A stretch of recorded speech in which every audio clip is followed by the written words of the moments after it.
Olá, como estão? Cá estou bem e sejam bem-vindos a mais um vídeo meu.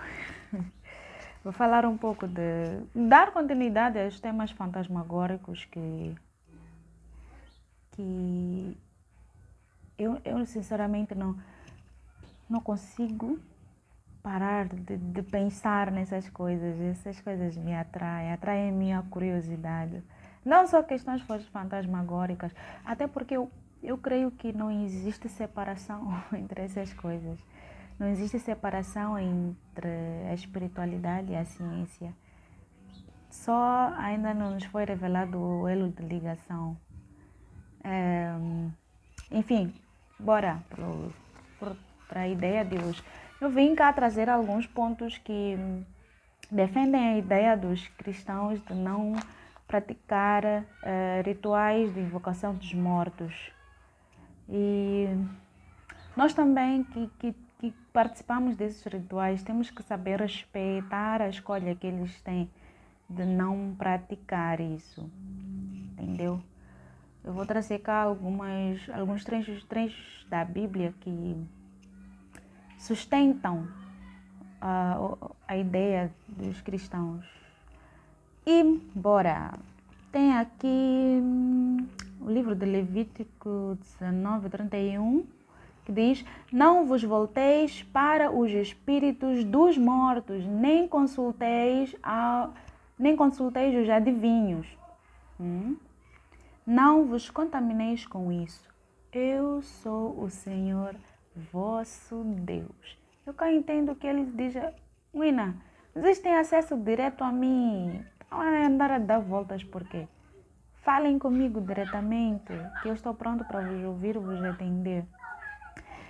E vamos para outro.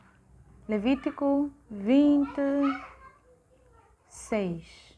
Não 26, 26. Se alguém se voltar... parece que começa já com uma ameaçinha aqui. Mas enfim. Se alguém se voltar para os espíritos dos mortos e adivinhos, entregando-se a essas práticas, voltarei o meu rosto contra esse homem e suprimi-lo-ei do meio do seu povo. Vão ser banidos. E vamos ao Deuteronômio 18:10.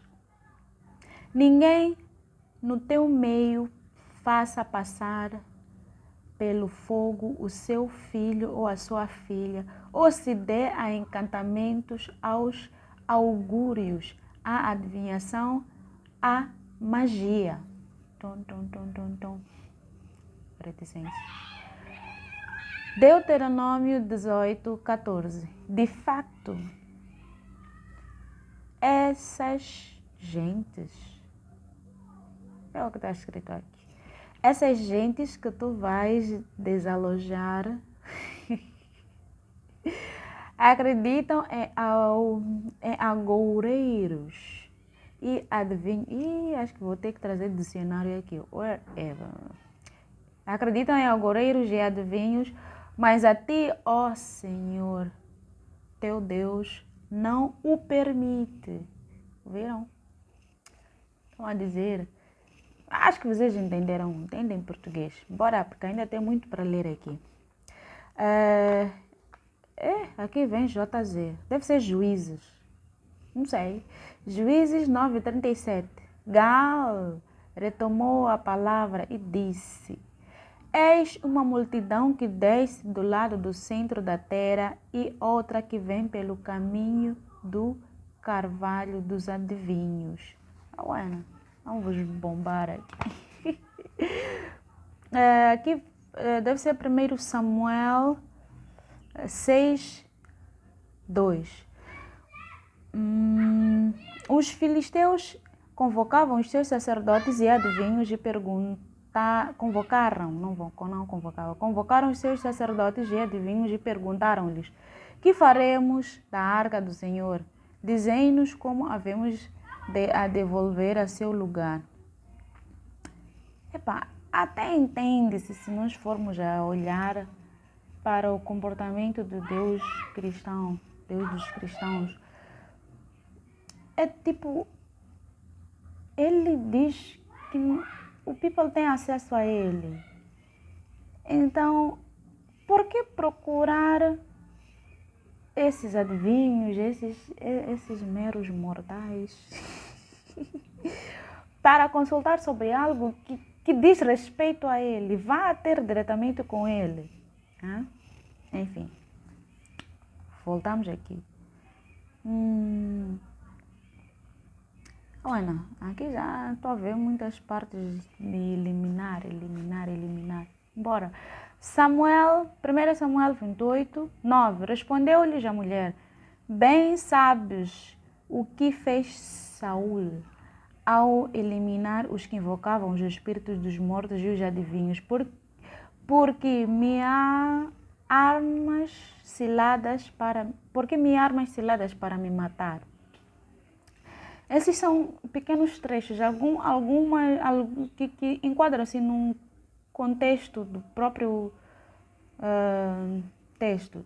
Então, talvez pegar aqui os livros e ir lá enquadrar, para procurar entender qual era o comportamento do povo para que recebam essas chamadas de atenção. Agora vamos ao 2 Reis 17:17. Fizeram passar pelo fogo os seus filhos e filhas e entregaram-se à adivinhação, à magia, enfim, a tudo o que era mau aos olhos do Senhor, provocando a sua ira.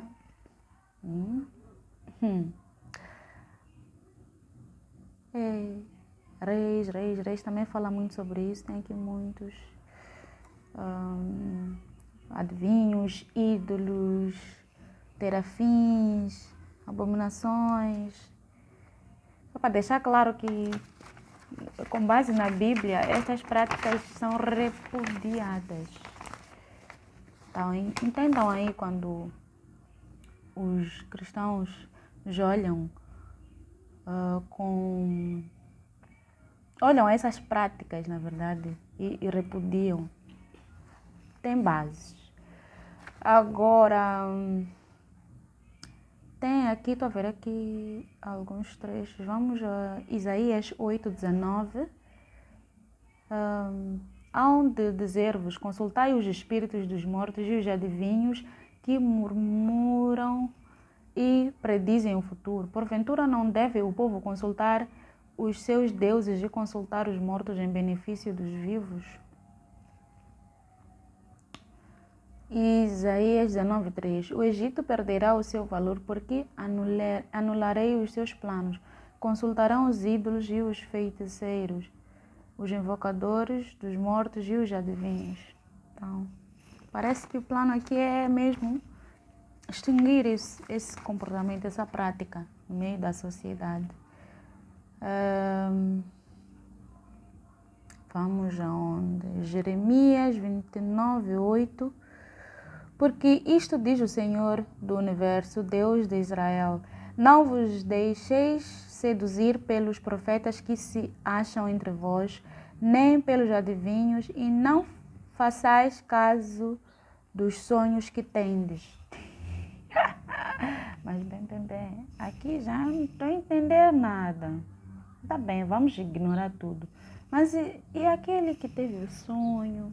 Mas também aquele ali Deus tinha um plano com ele. Enfim, Deus pode tudo, não meros mortais.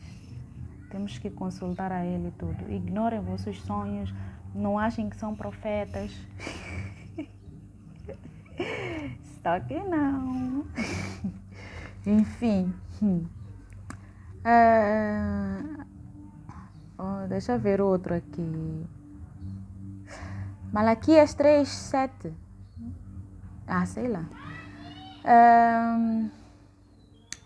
Serão confundidos os videntes, envergonhados os adivinhos, todos esconderão a boca, porque Deus deixará de lhes falar.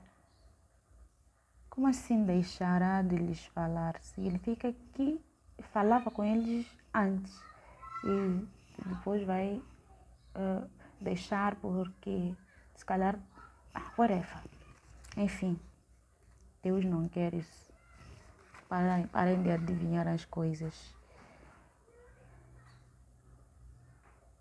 Yeah. Vamos aqui. Sim, tem muita coisa que eu imprimi. Tem muita coisa na Bíblia que condena essa prática aí.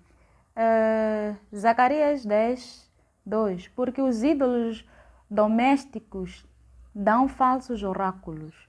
Os adivinhos têm visões enganadoras. Anunciam sonhos mentirosos. Pronunciam coisas fraudulentas. Por isso, eles se afastam como um rebanho. Andam errantes porque não têm pastor.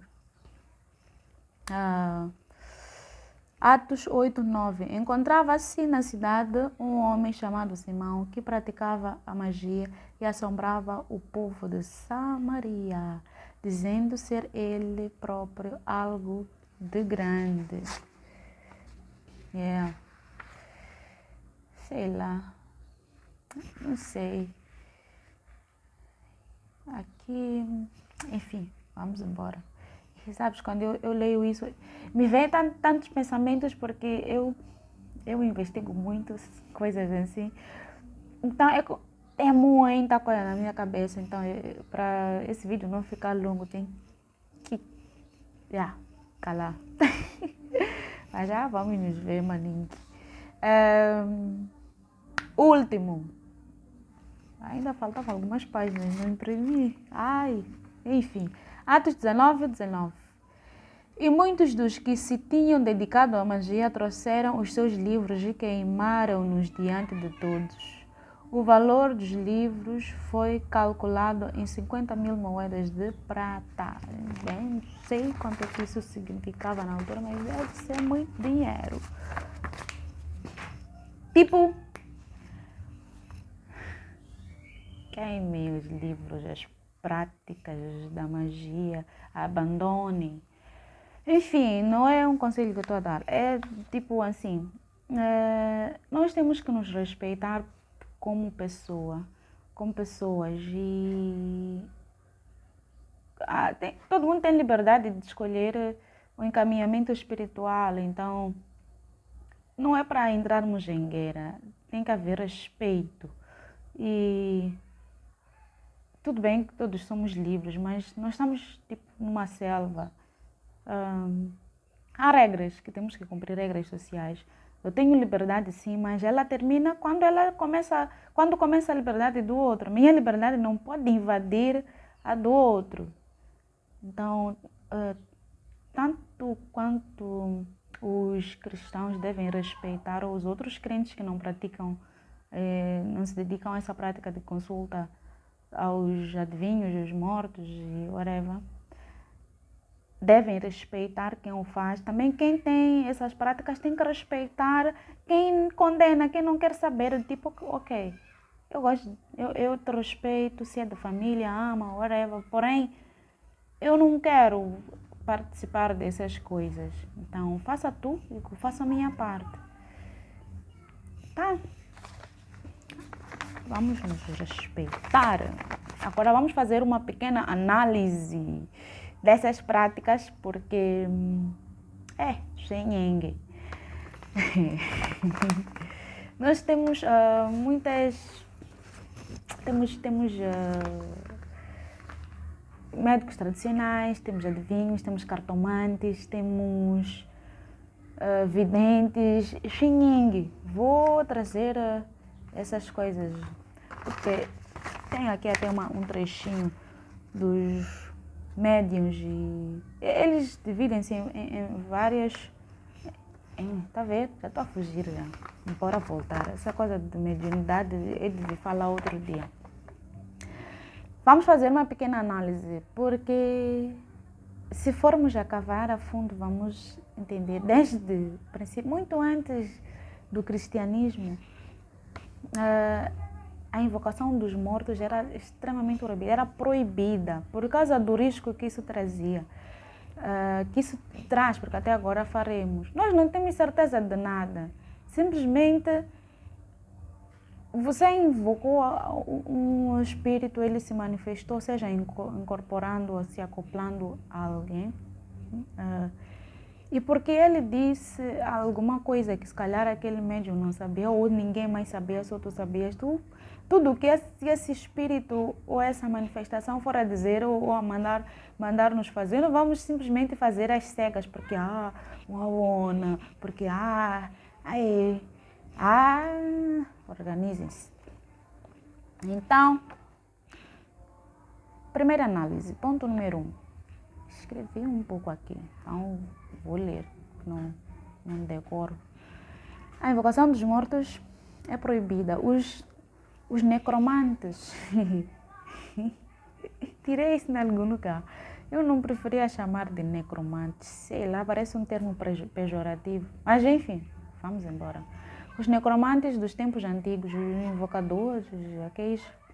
Tem umas práticas onde tinham que pegar os restos dos mortos, que é para poder sentir a energia, como se tivessem a invocar.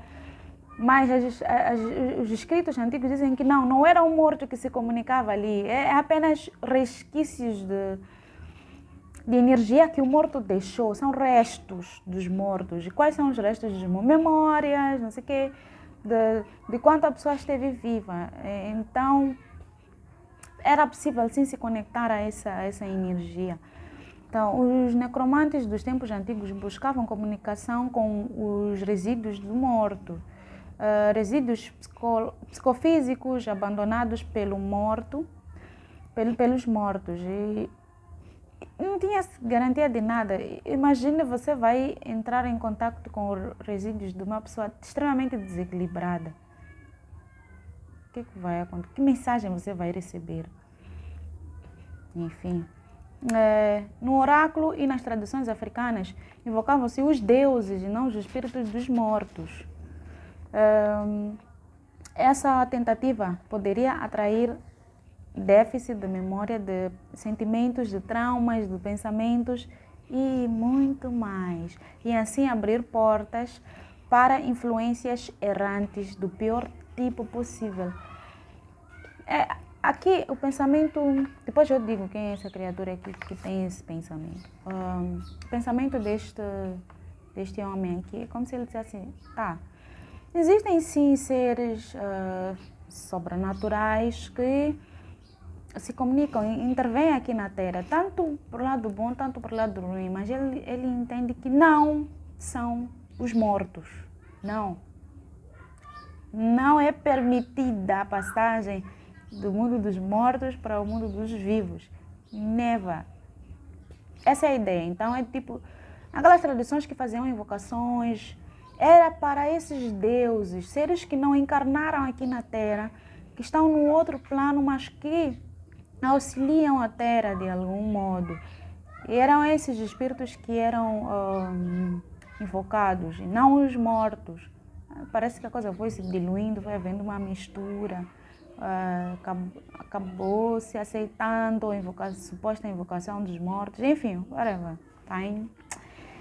Agora, os efeitos dessas invocações, na maioria das vezes, são sentidos a nível psicológico. Estamos a dizer que esses rituais e tudo não são aquelas coisas, não são muito... não tem efeitos da Marvel, lá que você vai ver uma luz brilhar, tipo assim, vai ver gente voando, esses efeitos especiais. Não, a maior parte dos efeitos são sentidos a nível psicológico. Então, se são sentidos a nível psicológico, que certeza você tem que você não está a se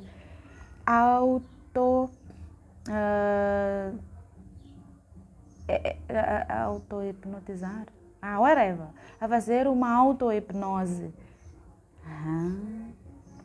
Nenhum. Segundo ponto. Esses fenômenos são, em 99% das vezes, autossugestões exatamente, e fraudes conscientes ou inconscientes. 1% é real. E espontâneo e incontrolável. O que ele está a dizer é que existem sim médiums que invocam esses espíritos, mas que essa manifestação dessas divindades não é algo que esse mero mortal controla, não. Então é como se ele dissesse, ok, se eu consigo controlar, então é falso. Não sei. Bora continuar.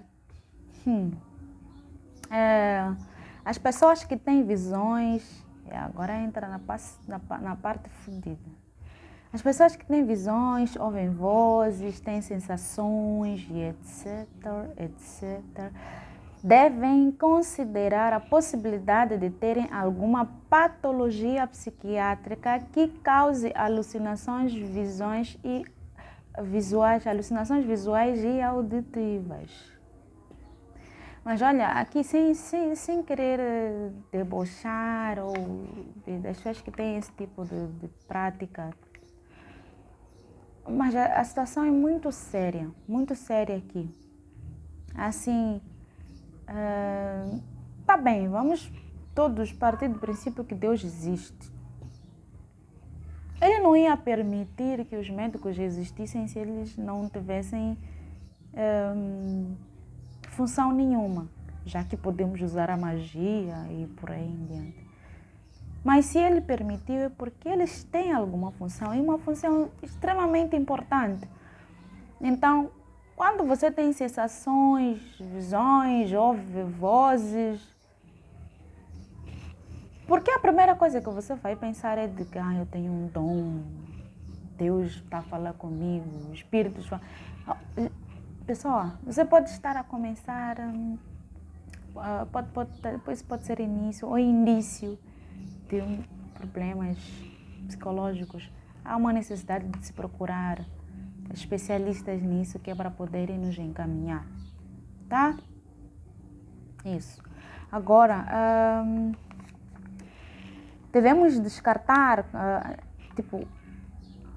ao termos essas percepções, devemos procurar de todas as formas descartar por um médico especialista, como estava a dizer. Temos que procurar especialistas da área para se pensar na possibilidade de ser uma mediunidade real. Vá ao médico, peça para ele fazer análise, testar, siga o procedimento até você e o médico terem certeza que não, isso não é.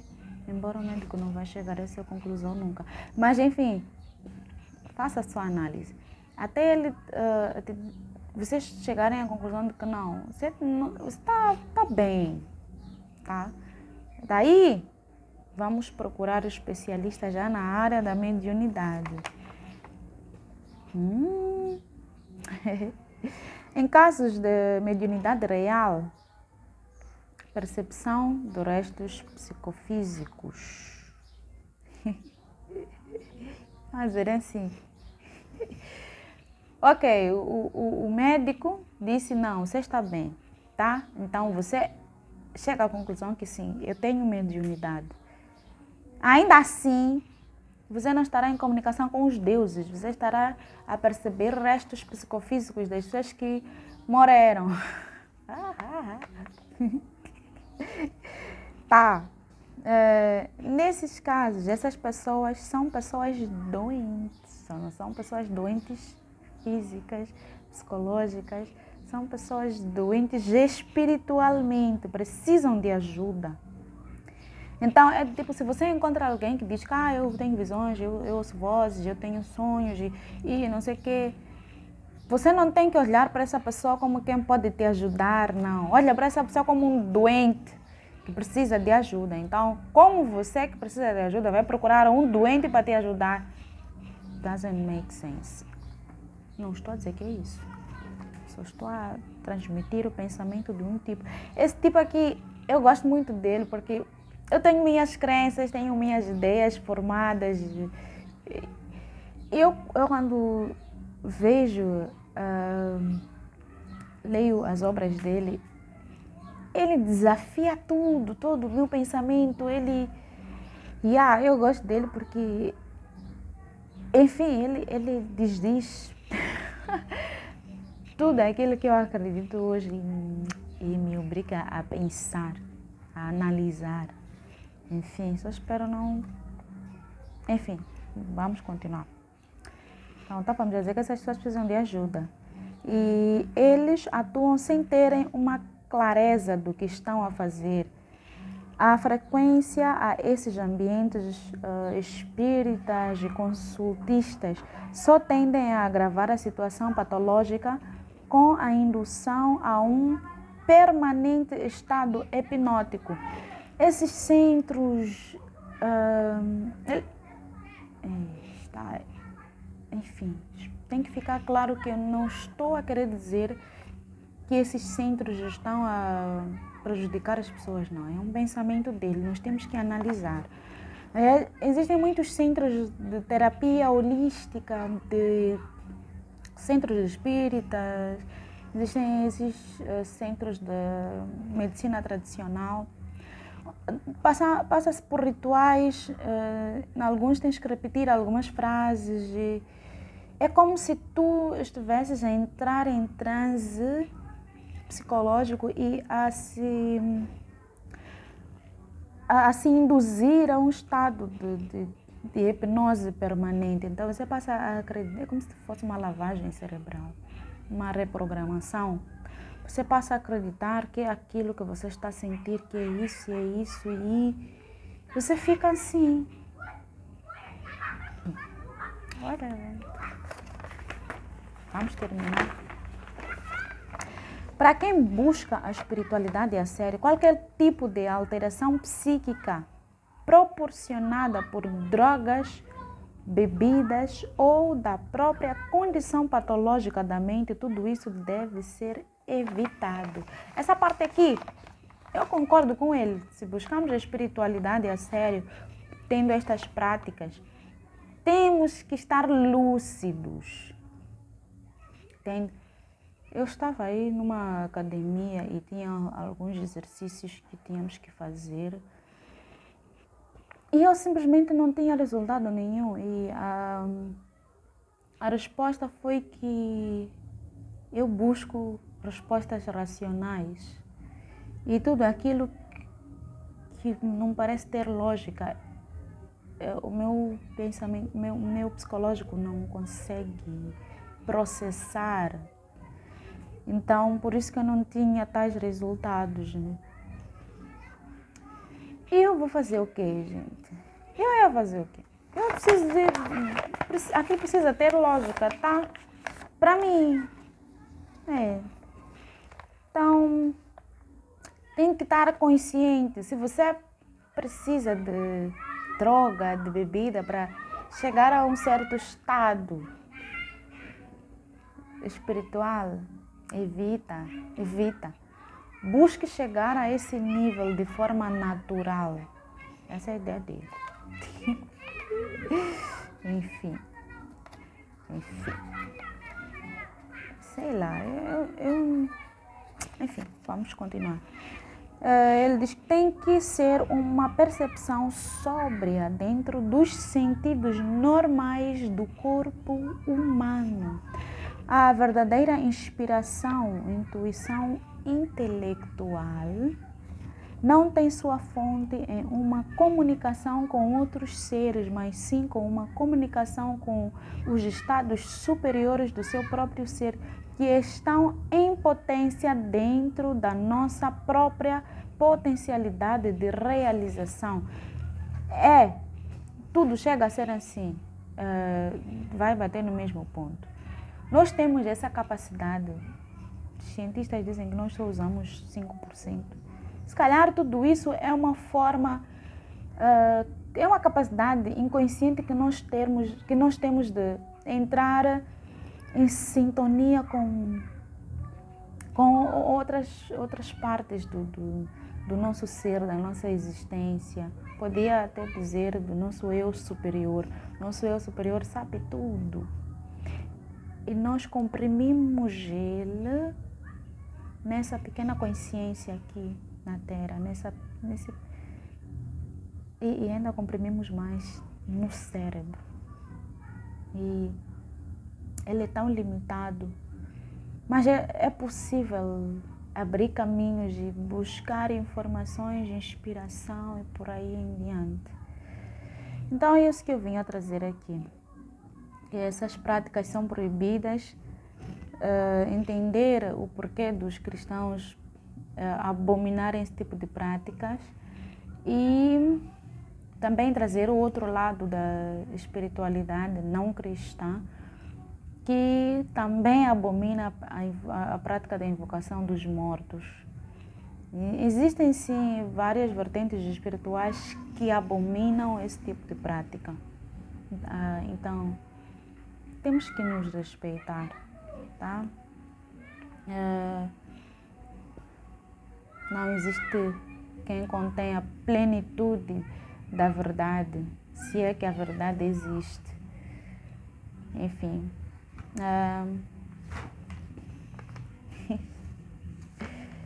É tudo. Não tem mais nada para falar. Eu vou só me despedir. Até a próxima. Tchau. Fiquem a processar e me indiquem aí alguns livros, alguma coisa disponíveis gratuitamente. Para eu ir lá investigar e ler, tá? Enfim, até. Tchau.